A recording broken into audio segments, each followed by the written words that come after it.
Welcome back, everybody. This is Eric and Chad here with Iraq Veteran 8888. Today we've got another Gun Gripe episode for you. We're going to be discussing the point of, can you buy accuracy? Can you simply purchase accuracy in a whale? And we're referring to rifles, but I guess any type of firearm. The short answer, guys, yes. You can buy accuracy, okay? And the short answer is yes. But there's a lot of things that kind of go into it a little bit. You know, simply buying an accurate rifle is not going to make you a better shooter overnight. It's not going to compensate for lack of skill or lack of preparation on your part in order to make the shot. You know, it's not going to make up for any forgivings that you might have in your skill set or your experience level. It is, however, going to make someone who is an even better shot even better. Well, I mean, you're going to shoot better with a more accurate rifle, but what makes a rifle accurate? I think that's something important to discuss. Yeah, and something too is like, okay, you know, buying an accurate rifle and not really being that great of a shot, well, you've got the best platform to learn on, and any mistake that's made is probably going to be your own. Sure. You know, it's going to give you the best advantage in any sort of given situation. It just depends on, you know, what your fancy is. This looks like a 5 guns video, but we promise it's not.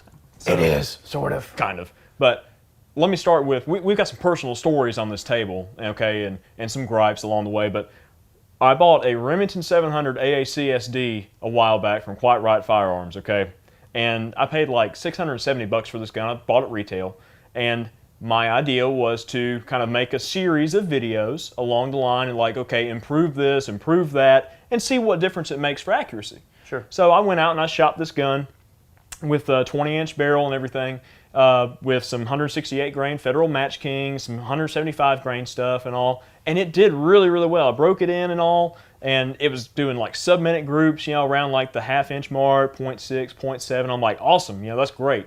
It's the first like bolt-action precision-style rifle that I had. So I put a jewel trigger in and a few other odds and ends, and then I was getting a KRG Whiskey 3 chassis for it, and you know, the thing started opening up like crazy. Like, I couldn't shoot an 1.5 inch group to save my life. With hand loads that I developed for this gun that shot exceptionally well in the beginning and shot like crazy good out of his guns. And he bought a couple of these special distributor options with 5R rifled barrels and everything, and they had tactical bolt knobs, and you know, he had bottom metal put in there and everything from the factory and all. And well, they were those packages that AccuSport put out, like a couple of exclusive Remington 700s with 5R barrels. They did them in threaded. They're fluted barrels, they're threaded, and they're 20 and 24-inch barrels, 5R rifling, tactical bolt knobs. They shoot and, so good. what were those, McMillan stocks? No, not McMillan. Those are the HS Precision. HS Precision stocks. So kind of a sort of, to kind of deviate a little bit from Chad's build, a little bit more kind of ready to go. It's off the shelf. You pay a little bit more money for it, and right. That's what I was wanting to do, was start with the bare bones model and work my way up and see what could be done. And let's get back to yours. Yeah, but now the spur mount, did you add that too? Now I added the spur mount after the fact, but okay. The thing is, I figured out what was going on with it after talking to Ray and all, and you know, we headspaced it and a few other odds and ends, and he put some blue die chem on the factory bolt, okay? And the thing was only contacting on one lug. Yep. So it was only making contact on one lug. So therefore, yeah, it's going to throw off shots all over the place like crazy. You're getting some bolt flex there. You're getting some other anomalies that occur. I mean, in a good bolt-action rifle, you really want the face of the receiver and the face of the barrel to make 100% contact. Well, and also be square. You want a square cut that provides 100% contact, and you want those locking lugs to make 100% contact to the locking lug recesses. I mean, that's essential. So a lot of times when you're fitting these barrels and you're finish chambering and you're what they call lapping the bolt, you lap the lugs into full contact. You use basically a compound that goes on the back side of the lugs, and you work that bolt over and over and over again, and it allows it to work itself into full contact. And then once that's done, your action's in full contact. Then I guess from that point, that's when you're going to true up your action, finish chamber, headspace the gun the way you want, without getting on.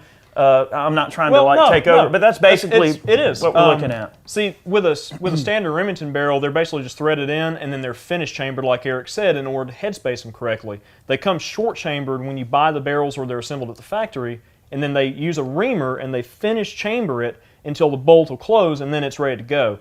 The barrel that I decided to put on here, since I was going to have to pull the factory barrel anyways, I was like, I'm not putting the factory barrel back on there after Ray blueprints it and everything. I'm just going to buy something else. So I got looking around. I bought a Criterion barrel because they represented what seemed to be a very good value. Sure. And very accurate barrels from all the reports that I saw. Plus, they had a really neat mounting system. They call this the Remage system. It's basically a marriage of the Remington and the Savage system. Savages use basically a little barrel nut here, and you time the barrel in place, and it's already finished chambered from the factory, and you just time it in, and the threads are cut in such a way that once the bolt closes, you just tighten this nut down and torque it, and you're good to go.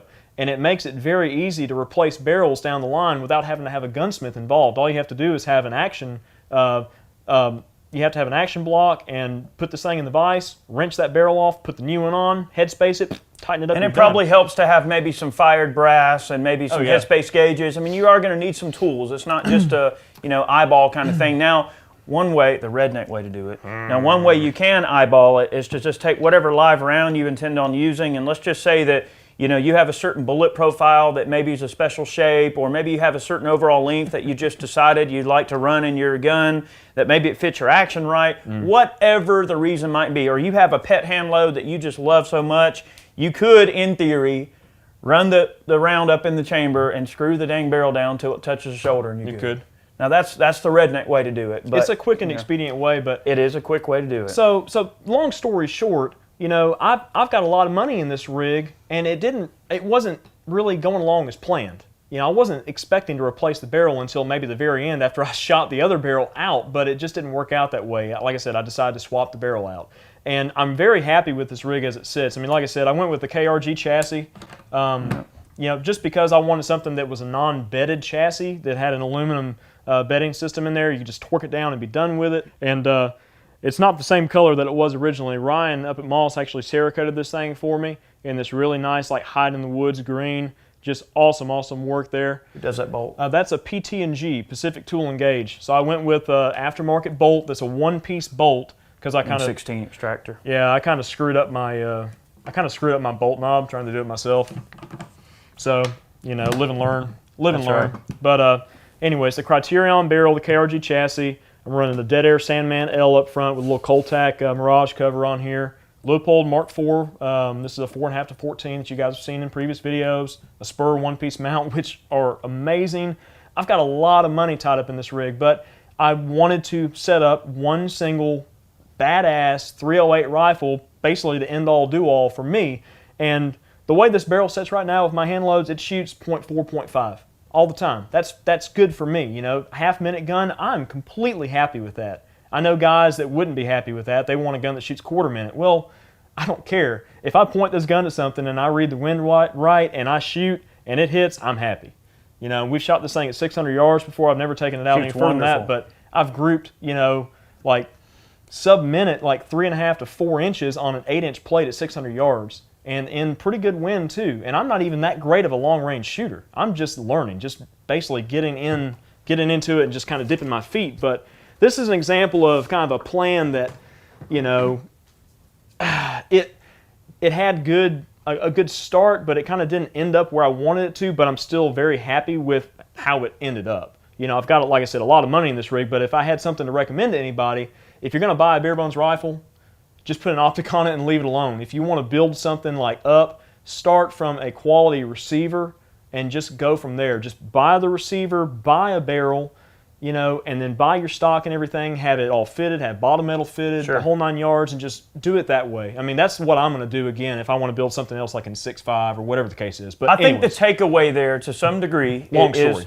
It's okay. It's a good story. It's very pertinent to this video. I think the takeaway there is, factory anomalies when it comes to accuracy could develop in anything. Okay, now what if I would have bought those 5Rs? And then what if I would have taken them out and they shot like poo too, and it's like, and I'm out even more money just for the same result. What I found out about the way that Remington receiver was off, it was within tolerance, although on the outside edge of the tolerance that's acceptable for a firearm leaving their factory, it was within spec, basically, which is I mean, it's surprising. Under $700 rifle. Now to elaborate, I will say that both of my 5Rs are tack drivers. They are. They are wonderful shooters. I had to send both the stocks in to get the Badger bottom metal fitted on them. And you'll see those guns in a future video at some point along with his. We'll probably pit them up side by side and just kind of compare, because yours is a 20, right? Mine's a 20. So we'll compare my 20-inch 5R to his Mixmaster Frankenstein. And that's something we haven't done either. We were going to test the 24-inch barrels versus the 20-inch barrels,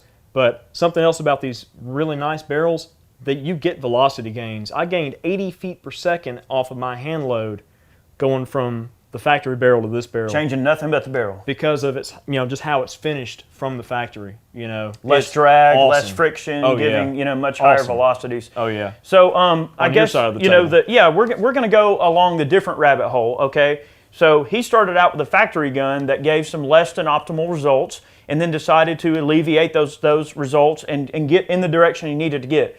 In the long run, I would say that if I built my 5R into a chassis just like he did, we probably would end up about the same amount of money we spent. So I don't think you really lost anything there.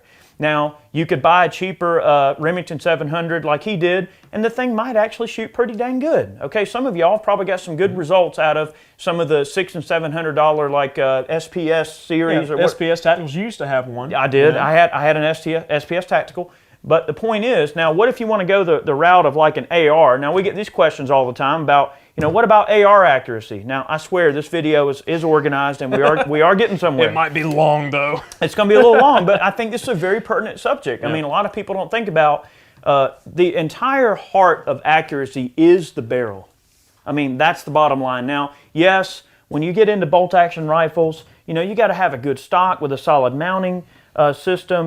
When you start adding like bedding pillars and getting that action really mounted in the stock well, yes, that rigidity that it provides and floating that barrel and really controlling the harmonics of that barrel, they do aid in the accuracy. But at the end of the day, the barrel is the heart of the entire gun. The barrel is the last thing the bullet touches before it leaves your hands. You are in control until the moment that bullet leaves the barrel. Once that bullet's out of the barrel, it's anybody's guess. I mean, if you've done your part, that bullet should go to its intended target. And the barrel is the entire key to that situation. So one thing that I tell people with ARs, this is my little kind of, my little poor man, well, I say poor man's, but my little kind of, my take on a DMR. And I guess you could say Chad and I's collective take on a DMR, because we've done some experimenting with different barrels and things like that. And I've got basically the same rig, set up slightly different. So this particular rifle has got a 5.5 power ACOG on it sitting in a Geisley mount, and it's just got a Magpul fixed A2 style stock, Magpul grip, Magpul mags, and it's just got one of the older Mag Tactical aluminum alloy, magnesium alloy receivers, and the magnesium alloy upper to cut down on weight. We got a Geisley 15-inch Mark II rail. Okay, all that's good and fine, but guys, where this rig really shines is the barrel that we used. This is an ion bond coated. I can't ever say that. It's ion bond coated BCM match barrel. Okay, and this one's a 1-in-8 twist. This one's an 18-inch. They also do these in a 20-inch. I opted for the 18-inch, but I'm probably going to build another upper in 20-inch as well. They shoot so good. And guys, these barrels shoot so dang good. This is a APD. What is this model on this can? I can't remember what that thing is. Yeah, I can't remember what they call this thing. But it's one of the chemically welded APD direct thread cans. It's so neat. And it's stupid quiet. It is It very works quiet. really well, and it doesn't overgas. They're neat. They basically stack all the baffles in the center, and they put the outer tube on there and then the end caps, and they literally like dip it in the solution. It just like chemically welds everything together. So it's chemically like one welded piece. suppressor. So that's awesome. Beside all that, okay, say you don't want to run a suppressor, fine, don't run a suppressor. You don't want to run all the other stuff. Now this one has a Geisley DMR trigger in it, which is a nice 2-stage trigger that I love. Now, besides all the build components that make this gun what it is, the barrel truly is the heart of this gun. I could build all of this stuff and choose all these components, and I could put a crummy barrel in this gun, and it would be nothing more than a fancy looking AR with a crummy barrel in it.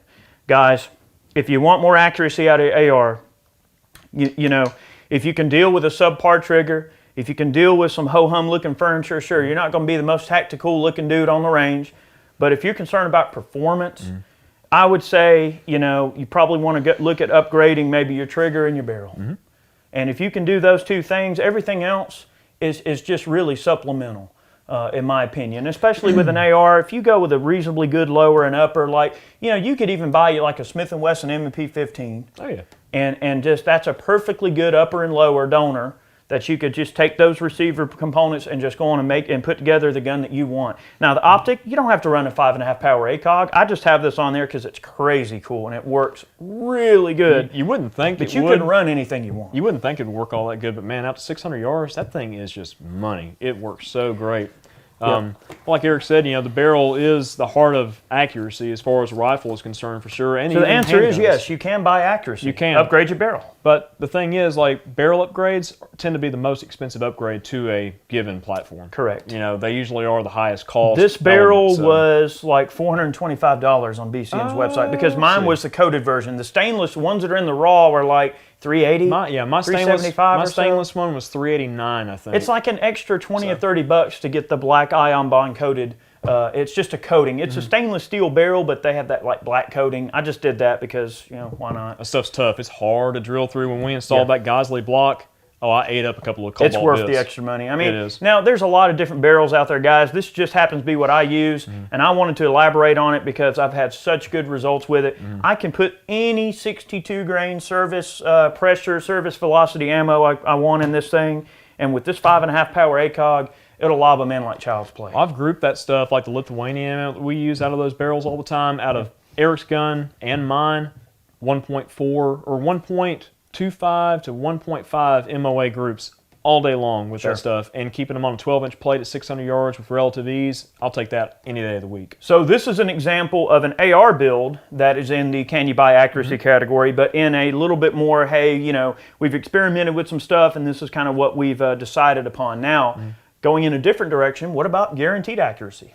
Now, some rifle companies, they literally do guarantee a certain amount of accuracy out of a given platform, and that's a big deal. Now, normally the companies that make rifles, such as this Desert Tech here, you know, they're gonna be proud of them. Okay, they're gonna cost a lot of money, but I mean, they're saying what these things will cut half-inch groups guaranteed. I'm pretty sure they guarantee half-inch accuracy, or you know, half MOA. This is a Desert Tech covert, SRS A1 covert, I think. Yeah. This one's on loan. These things are so expensive. Yeah. We don't own this gun. We borrowed this one.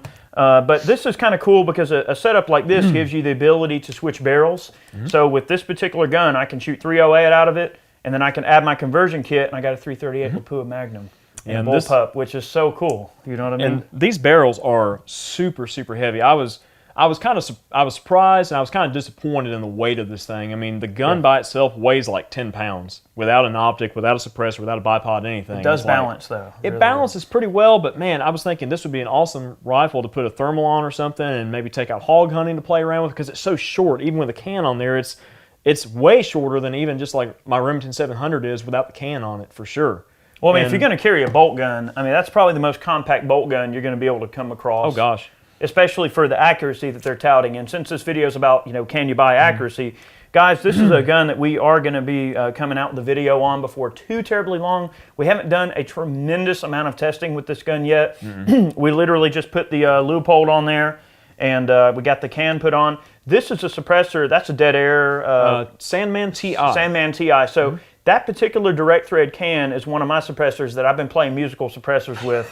So you'll see, like, this Mosin here has, you know, it doesn't have anything on the end of the barrel because I've been like swapping this can out and putting it on all of my direct threads, because right now I'm waiting on a couple of Silencer Co. harvesters to come in. It's just a little, you know, sealed, basically a sealed Omega 9K more or less. No, it's a sealed octane. Octane. More or less, yeah. Yeah, more of an octane. So it's sealed octane instead of, you know, you just can't take it apart. It's basically the same as an octane, but sealed and direct thread. Rated for bolt gun use. It's made for like low volume shooting. So I've got a few of the harvesters. Are you sure those were the best cans to buy for you?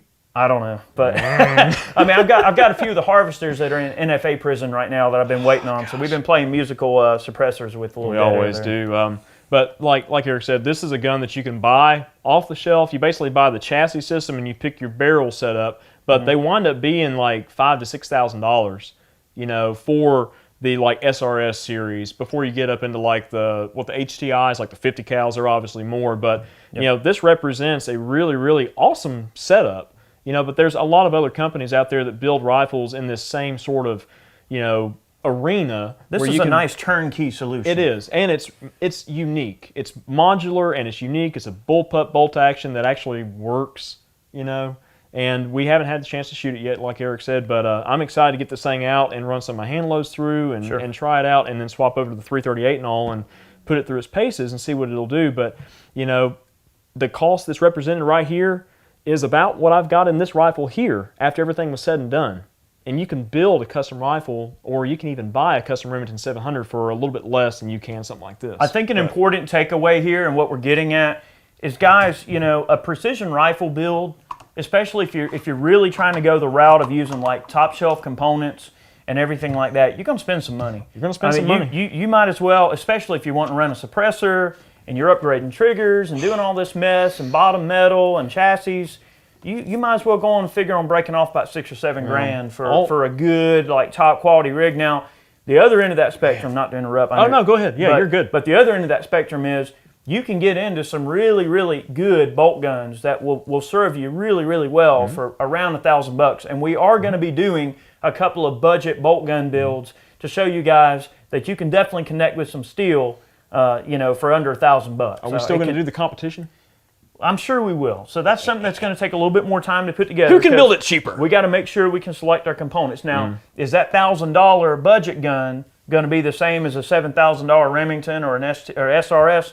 No. But will it get the job done? But will it get the job done, and will it allow you to discover small anomalies in your shooting abilities and help you get better as a shooter? And will that rifle be a stepping stone for you to get up to the next best thing when you're ready to upgrade? Absolutely. You know, it's never going to be obsolete. I mean, if you take a Savage Model 10 and, you know, don't worry about bottom metal and aftermarket triggers, put a good optic on it, and make sure you're checking, you know, especially on the polymer stocks on a lot of the Model 10s and Savages, just make sure you're checking the tightness of your action screws. Get you a couple of those fix-it tools. I don't know if you guys have ever seen them, but they're just predetermined, pre-torqued little tools that are only set to one torque setting. So they're non-adjustable torque wrenches. They're dummy-proof. But they're dummy-proof, so you can have some fix-it tools. And that way, in between shot strings, just reach down and just check those action screws, especially on some of the lesser expensive guns that may not be as bedded as well. Sometimes those action screws will tend to want to jump out. So for accuracy, you want to make sure you're always checking your action screws. Okay, that's just something to consider. How tight is this thing? Oh yeah, it'll come off. There you go. Oh yeah. Yep. So let's talk about something that you can buy that doesn't have an optic on it or anything that's still very accurate. All right, so again, we talked about the quality of barrels and everything. So right here I've got a Swiss K31 service rifle. Oh yeah. Now, this probably isn't the exact rifle that I used, but we were out doing some work with the K31s at 600 yards the other day, and I happened to get a pretty good little string going and everything, and I was able to land 2 or 3 shots, maybe out of a 10-shot string, on an 8-inch gong at 600 yards with open sights. So, okay, is it as precise as one of these other guns? Dare I say, yes.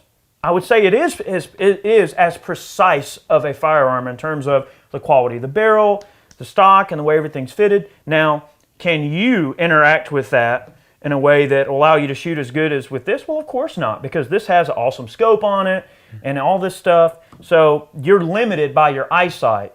Now, you could scope a rifle like this. Now, I've got a K31 Sporter over there. Now, granted, I put a little bit of money into it, but, you know, I witnessed Chad shoot about a 3-inch group at 400 yards with that gun with some good hand loads and with a Zeiss optic. So, you know, these K31s will deliver the goods, because I saw him shoot a 3-inch group at 400 yards. Now, that's pretty good. I mean, you're talking that's definitely a sub-minute gun. We need to take that thing to 6 for sure. So I think we're going to take it to 6 in a future video. But guys, you know, if you don't have a ton of money to spend, can you still buy accuracy? You're dang right you can. You can buy a K31, buy you a couple of bricks of GP11 service ammo, and again, check the tightness of your action screws. Keep these action screws nice and tight, and make sure you're really making a deliberate effort to train behind the gun well. And as long as you got good eyesight, you can shoot with this gun. As long as you know where your bullets are impacting and you can Kentucky windage it, you're good. That's what we do all the time. You find where the bullets are impacting, you find a point of aim, and you can sail rounds in all day long as you do your part and read the wind. It's a lot tougher shooting a gun like this with irons at long range because you're limited by what you can see or what you can't see. And you also, I believe, makes you a better shooter. If you can shoot good with irons, you can shoot good with anything. You develop the fundamentals on there, move over to something like this, and then it's gravy after that. So the takeaway here is define accuracy. Okay, can you buy accuracy? Well, the word is yes. Yes, you can buy accuracy to some degree, but what is accuracy? What is that accuracy and defined to you? Like, what is your type of accuracy? Some guys might just want to be able to take a 45-70 brush gun, and if they can hit a circle this big on a deer, they're good at 100 yards. That's their definition of accuracy. Some guys, if at 100 yards that gun won't shoot quarter-minute groups, they don't want it. This thing's inaccurate. So accuracy depends on the job that this tool is supposed to do. Accuracy is indeed in the eye of the beholder. It is. It is. Yes, indeed. Well, my thing is, really, I like accurate rifles. I do too. I like stuff that shoots well, especially like these old milsurps. Well, you get old milsurp, it's just pitting the ace. Man, it's so much fun to get behind these things. All right, so now we're going in a different direction. So we've talked about some mistakes that were made. We've talked about some purpose-driven builds. We've talked about, guaranteed accuracy out of the box. Let's talk about some real Frankenstein stuff. Frankenstein, indeed. So this is what we consider a accuracy project. Okay, so it's a 3-year accuracy project too. This thing's been forever. So this is a little Mosin that we've been working on for the longest time. It started out as a Mosin action that just had a bunch of like a shot out barrel, broken stock. it started as just the poorest little redheaded stepchild that you would have ever saw. I would say in the middle of that trek, it wound up even worse off. Oh God, it was horrible, man. This thing was just nuts. So I was able to get this action and everything up to Morgan Stapp up at Bluegrass Gun Stocks, and he was able to make me a stock, and he actually milled out a special channel in the stock to accommodate this big barrel.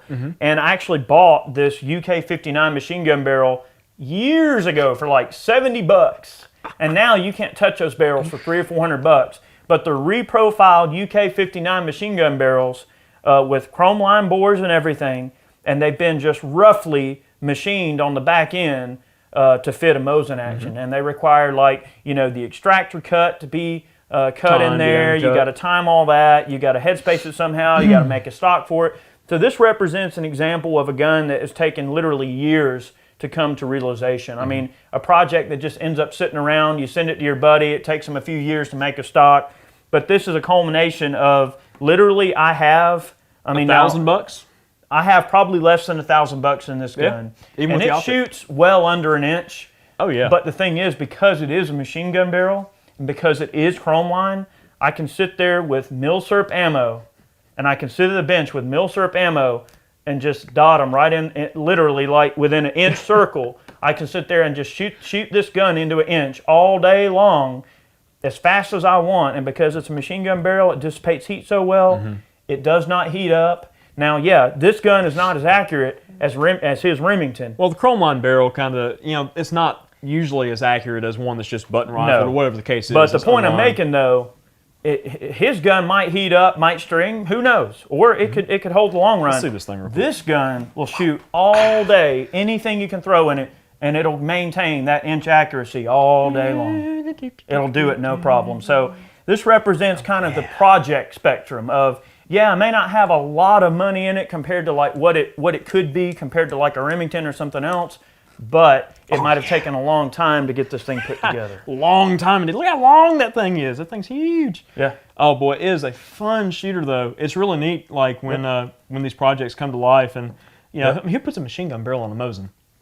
Well, so you got a rock solid Picatinny mount on here, and then you got the rock solid bent bolt handle. This is the short version that's got the threaded echelons on it for the only way to sporterize a Mosin. Yeah, it is. And then we've got a set of Night Force rings here and a little Trijicon 2.5 to 10 by 58. This one is a AccuPoint 56. 56. I'm sorry. Put your glasses on. I do have my glasses on. Oh. But anyway, this is a neat rig, and guys, this video could be a long time. I know it's probably already been a good bit, and we hate to ramble, but we wanted to share some stories, about accuracy. I have one more. I know, but we do get this question quite a bit from people, and they It's want a to, legitimate gripe. We get all of these random questions from people, and they want to know, hey, what's the best budget optic? What's the best budget gun? What's the best this and that?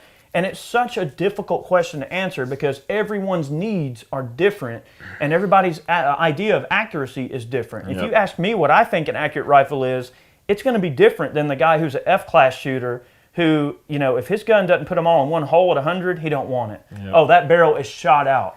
What? Well, we talked about practical accuracy in the past too. I mean, some of these competition shooters, they use these rail guns that weigh 30 pounds. Yeah. It's literally an action and a big old heavy barrel on recoiling rails, and they literally just sit there behind the gun. They dial it in with these adjustments, and they look through the optic, and then they go click.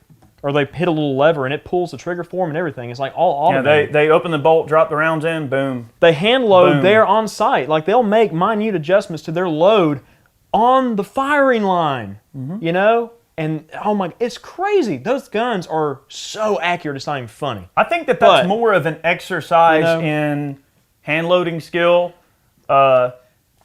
wallet size. Wallet size. I think that sport is really just to show off how big your wallet is, because guys, it's cool. It's impressive. Come on. Basically that's just it's over glorified ammo testing. It is. It's not really shooting. You're basically it's like you're shooting the exact same round. You're going back in time and shooting that same round over and over and over again. And it's just technically, as long as everything as the conditions are in line, that round should go in the same hole, even out to 1,000 yards and everything crazy. I'm trying to think of what the best F-class 1,000-yard group is. 3.5 inches. It might be less than that. It might be a 2-inch group or something stupid. I think it's a 3. I think Tubbs didn't Tubbs set the world record? I don't know. In F-class or something. I'll have to research that more. But guys, some of these guns can shoot some really, really good groups, even out to extremely long ranges. An interesting thing I learned about long range shooting, I actually learned from Jerry Mitchlick. And I was talking to Jerry, and I'm like, hey, how do you make some of these long shots with these revolvers and all this stuff? How do you get this sorted out in your mind? He's like, well, Eric, I start out my day with a jar of jelly. Well, other than that, Jerry's like, well, Eric, the bullet's got to go somewhere. Yeah. He's like, once you understand where the bullet's going, you can control where, you know where it's going to end up. So, his logic on long range shooting is actually pretty concise, if you ask me. You are controlling the fall of a projectile. Elevation. Once the bullet leaves your barrel, it is on a perpetual journey to the ground, and you must determine how to make sure that journey ends where you want the bullet to land. That's all it is. Downward spiral. It is. It is a perpetual downward spiral, much like your life. Yep, much like my life. You had another gripe, though. Jerry elevation. You had one more thing to discuss. I do. Yeah. Now, this is legitimate. This is actually a recent gripe because, all right, so this is my little CZ455 Tico. So this is a little integrally suppressed CZ455 that KG May did up for me. And this has been a project I've been working on with those guys over there for quite some time. You mean he's been working on it? Well, he's been working on it. I've just been bugging him about it. But so it's a 10 and 3/4 inch barrel, and then has a monocore suppressor baffle stack milled right into a factory CZ varmint barrel. Sweet. We did a video on this gun, and I tested it with some different ammo that I had basically laying around, and I didn't have a lot. I only had one variety of match ammo, and there are people giving me so much hell on that video because, oh, that gun doesn't shoot. That gun doesn't do nothing. Oh man, I got this gun that shoots 1/4 inch groups all day long with CCI standard velocity or whatever the case is. Well, where's it at? Show me. A lot of the stuff you see on the internet, there's some good guys out there that really show things off, and they do legitimate testing. But then you got other folks that armchair commando. They'll take their best groups and they'll take that flyer out. They'll do this. They'll measure a group without a flyer in there, which may or may not have been them. It might just be the ammo. 22 ammo is so varied, it's not even funny. But I took this Leupold 618 target optic that I had on my match grade 1022. That's such a nice scope, man.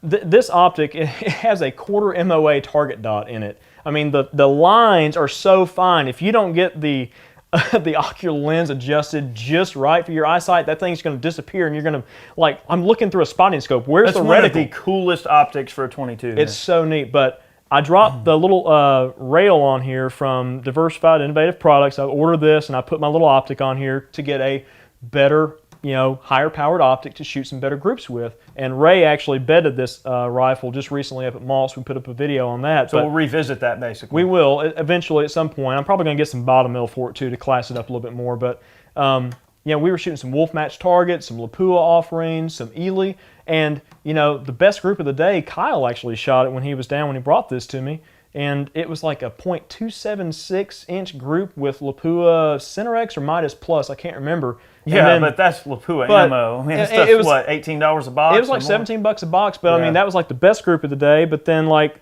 the worst group out of that batch was like .6, and it could be a little bit of wind. Yeah. The rest that we were using and stuff, like this one group that Kyle shot was huge. It was like 1.25 inches, and I was like, what happened? And the rest was moving around. Like that Caldwell rest that we have that we've been using for like 15 years.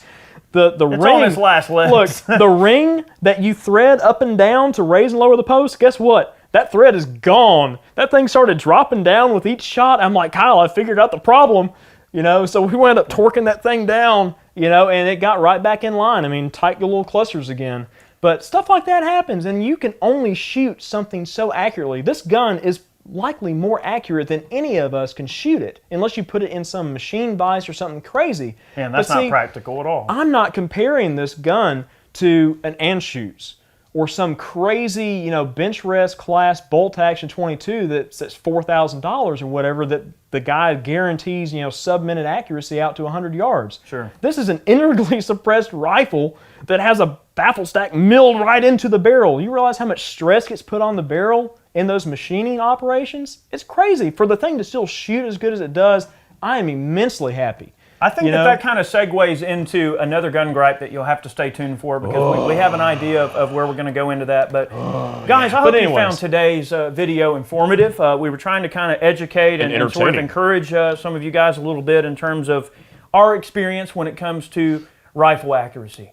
I mean, in my opinion, only accurate rifles are fun to shoot. And I think Colonel Cooper said that, and it's so true. I mean, only accurate rifles are interesting, and sometimes, yes, that accuracy comes at a cost. I mean, that barrel is a really big common denominator here when it comes to accuracy. Upgrade your barrel, maybe your trigger, work on your, the quality of sights that you're using, and you can generally kind of get by with just about everything else. Okay. And you can and depending on the type of project you take on, you can do something where you throw a little bit of money at it at a time, like an AR, which is handy, or rig, I threw a little bit of money at a time. I mean, that's been a 2-year project. Yep. Just a little piecemeal here and there, and then Ray's done some work on it. So, I mean, it didn't happen overnight. Guys, don't think that you have to do something overnight. And also, I'm not going to say lower your expectations, because I think that someone who is an accurate rifle shooter never lowers their expectations. They always strive for the best and getting that extra accuracy, getting that hand load tuned in. Like, the accuracy buffs in us are never going to be settled in with just good enough. But understand humbly what your limitations are as a shooter, what your gear's limitations are, and as long as you can work within those parameters and you understand what to do with them and how to manipulate those parameters, then you're never going to be disappointed. I mean, I'd say for some folks, if you just get started, cheap rifle and entry-level optic and whatnot, learn the fundamentals, go out there. Once you can outshoot that gun and you need something more accurate, then by all means, upgrade. Also, if you're going to get into like a cheaper gun, like say you want to get into like a $1,000 bolt gun with optics and everything, consider learning how to hand load, because I think you'll find that being able to tweak a good hand load, even for a lesser quality gun that may not shoot as well with anything else, you'll find that once you understand the principles of being a good hand loader and really knowing how to perform ladder tests and get your perfect seating depth, and understand barrel twists and powder burn rates, once you understand the fundamentals of hand loading, you can actually make even a subpar rifle shoot pretty dang good with tweaking some good hand loads. So that's something else to consider too. I mean, for example, I've got a 1966 Marlin 336 micro groove barrel, which sucker shoots the living daylights out. Everybody on the internet, okay, if you listen to them, micro groove barrels don't shoot. They don't shoot worth crap. you got to have this blah, blah, blah, blah. That thing's the I've best shooting lever gun I've ever seen, man. I hand loaded for that thing. I've got some like once fired Privy Partisan brass, like Winchester primers, Yep. 8208 XBR powder, and 160 grain horn to the FTX on there, crimped like crazy, you know. And that thing is crazy, like a meat grinder. But it's a sub-minute gun all day long, and I know that gun shoots accurately with that load, and that's my expectation. It's not a half-minute gun. It hangs around like 0.8, but it's still sub-minute. That's a sub-minute 30-30. That is one killer lever action, man. If that's any testament to hand-loading accuracy, I mean, even hand-loading in Mosins and stuff, Yeah. you know, you can really wring a lot more accuracy out of a stock rifle just by hand-loading and tuning those loads to that gun. We've done it, and we've proven it, and it's incredible. It Well, really guys, is. food for thought. Food for thought. We hope that you enjoyed today's video. I know that this was quite a bit of stuff to discuss, a lot to take in. That's a long discussion. It is a long Lots to discussion, talk but about. I hope that you guys enjoyed today's video. I hope you learned something. We really, really appreciate all the support that you guys have given us over the years. Y'all always comment and provide lots of useful feedback for us so we know how to put out better content for you. And that means a lot to us. A lot of you guys support ventures like our Man Cans. You support us on Patreon, and that means a heck of a lot to us. And we do appreciate it, and we appreciate you thinking about your fellow viewers too. When you guys sign up for Patreon or you buy a Man Can, y'all are supporting your fellow viewers and supporting our channel, allowing us to keep putting out this kind of content. So thank you very much. Guys, thanks for watching. Much more content on the way, I promise. We'll see you soon. Get out there and shoot. See you guys. I'm going to go hunt me a squirrel. Easy. Boop.